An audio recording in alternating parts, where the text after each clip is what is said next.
Hello po sa inyong lahat mga ka-crypto. Ako po si Pinoy Crypto Trader at sa video na ito ay pag-uusapan po natin ang mga key support levels ni Shiba Inu na kailangan po niyang ma-maintain para maiwasan po niya ang patuloy na pagbagsak sa presyo. At ayan, bago po tayo magpatuloy ay nais ko lamang po munang bigyang linaw ang aking disclaimer kung saan ang nilalaman po ng video na ito ay hindi po ito isang financial advice. For education and information purposes lamang po ang layunin nito. Ayan, sa kasaysayan po or historical performance ni Shiba Inu, ang presyo nito ay maraming beses nang dumaan sa pagsubok. Ayon sa analyst na si Ginoong Ali Martinez, mula October 2021 hanggang April 2022, ang presyo po sa pagitan ng 40 digits 193 at saka 40 digits 215 ang nagsilbing ligtas na lugar para kay SHIB. Sa kabila po ng pagbagsak nito mula sa all-time high na 40 digits 88 noong October 2021, nanatiling matatag po ang support range na ito. Gayunpaman, nang bumagsak po ang Terra ecosystem noong May 2022, nahila pababa ang buong crypto market at hindi na po napanatili ni Shiba Inu ang support range na ito. Ang dating support level ay naging resistance at nagsimula ang tinatawag na bear market para kay SHIB. Sa loob po ng mahigit 2 taon, nahirapan po si SHIB na muling maabot ang presyong ito at nanatili po itong malapit sa presyong 40 digits 1. Sa kabila ng lahat ay muling nagkaroon po ng pag-asa noong March 2024 nang sumikat po ang mga meme coins at umabot si SHIB sa kanyang bagong yearly high na 40 digits 45. Subalit ang pag-akyat na ito ay sinundan po ng muling pagbagsak. Noong October 2024, napanatili po ulit ni SHIB ang support range na 40 digits 193 hanggang 40 digits 215. Matapos po ang isang positibong or positive momentum dulot ng resulta ng US presidential election. Ngayon ay bakit po kailangang panatilihin ni Shiba Inu ang presyong 40 digits 193 hanggang 40 digits 215?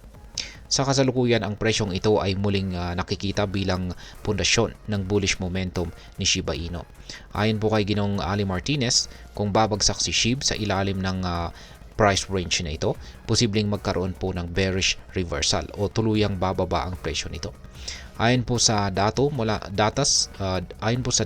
mula sa Into the Block, mayroon pong maliit na support sa presyo sa pagitan po ng 40 digits 19 at saka 40 digits 20. May halos 19,610 addresses na nagmamay-ari po ng 17.9 trillion tokens sa price levels na ito. Bagamat maaari pong magbigay ito ng pansamantalang suporta, kulang ito para pigilan ang sustained bearish momentum. Ngayon ay ano naman po ang mga positibong senyales para kay Shiba Inu?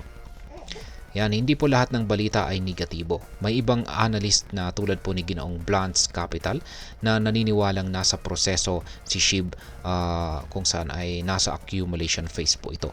O ito po yung kalagayan kung saan maraming investors ang nagsisimulang mag-ipon ng tokens. Ayon sa kanya ay kahit hindi pa nagkakaroon ng parabolic breakout si SHIB, malinaw na may short-term bullish momentum ito. Isang mahalagang resistance level ay ang presyong 40 digits 22. At kung magtatagumpay si Shiba Inu na malampasan ito, maaring makita natin ang mas malaking pagtaas ng kanyang presyo. Sinasabi po ng ibang analyst na maaring maabot ni SHIB ang presyong 40 digits 35, nakatumbas po yan ng 58% increase mula sa kasalukuyang presyo nito ngayon. Ngayon ay ano naman po ang maaaring maging epekto nito para sa atin bilang mga Pinoy crypto traders or investors ni SHIB. Ayan. Ang kakayahan po ni Shiba Inu na mapanatili ang mga support levels na ito ay napakalaga. Kung ikaw po ay may hawak or holdings na SHIB, ang pagbagsak sa ilalim ng presyong 40 digits 193 ay maaring maging senyales na kailangang maging maingat o magbenta kung hindi mo na kayang maghintay sa mahabang panahon.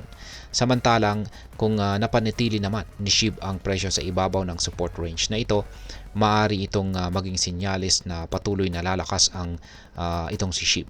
Para sa mga naghahanap naman ng entry point, magandang obserbahan ang mga susunod na galaw ng market upang masigurong makakapasok po tayo sa tamang oras. At ngayon ay ano naman po ang aking masasabi tungkol dito? Si Shiba Inu ay isa pong halimbawa ng crypto na may mataas na volatility. Kaya't mahalagang pag-aralan po natin ang technical analysis tulad po ng mga support at saka resistance levels bago po tayo gumawa ng ating desisyon. Habang may mga positibong indikasyon ng short-term bullishness, ang long-term na tagumpay nito ay nakadepende pa rin sa kabuuang takbo ng crypto market. At sa kabuuan, ang tamang kaalaman at disiplina ang magiging puhunan natin upang masulit ang ating mga crypto investments. Kaya't patuloy tayong magbasa, mag-aral at tumutok sa mga ganitong balita upang manatili po tayong handa sa kahit anong mangyari. At ayan, hanggang dito na lamang po tayo sa video na ito mga ka-crypto. Sana po ay inyong nagustuhan ang aking paliwanag sa video na ito. Kung inyo po itong nagustuhan, pakiclick lamang po ang like button nito. Marami pong salamat sa panonood. Ingat po tayo lagi at God bless po sa ating lahat.